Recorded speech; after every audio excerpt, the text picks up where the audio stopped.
ঠাকুর বলতেন যে মন বুদ্ধির ছটফটানি ও ইন্দ্রিয়গ্রামের বিরুদ্ধে অনবরত যুদ্ধ করিতে হইলে নিজেরই শক্তি ক্ষয় হয়, মাত্র লাভ কিছুই হয় না।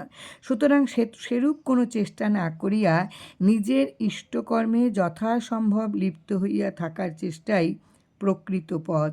মন বুদ্ধি ইন্দ্রিয়াদির সহিত যতই যুদ্ধ করিবে ততই তাহাদের অত্যাচার বাড়িবে বই কমিবে না, এবং নিজেকে ক্রমশই দুর্বল হইয়া পড়িতে হইবে। অতএব ওই দিকে লক্ষ্য রাখিতে নাই, লক্ষ্য রাখিতে হইবে নিজের ইষ্টনিষ্ঠার উপর। একদিন ঠাকুর আমার নিকট হইতে একখানা কাগজ ও পেন্সিল চাহিয়া লইলেন। কাগজখানাতে একটি গোলাকার বৃত্ত আঁকিয়া তার মধ্যস্থলে একটি বিন্দু বসাইলেন।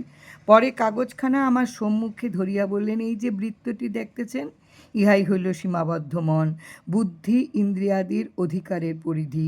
আর আপনাকে যাহা দেওয়া হইয়াছে তাহা হইল এই বিন্দুটি। এই বিন্দুটির আয়তন যতই বাড়িবে, উহাদের অধিকারের পরিধি ততই আপনি সংকুচিত হইতে থাকবে। আপনি এই বিন্দুটির সেবা পরিচর্যা লইয়াই থাকেন। উহাদের সহিত মিত্রতাও করিবেন না, উহাদের বিরোধিতাও করিবেন না। জয় রাম, জয় রাম। রাম ঠাকুরের কথা, ইন্দুভূষণ বন্দ্যোপাধ্যায় লেখা থেকে আজকের নিবেদন। গুরু কৃপায় হি কেবলম।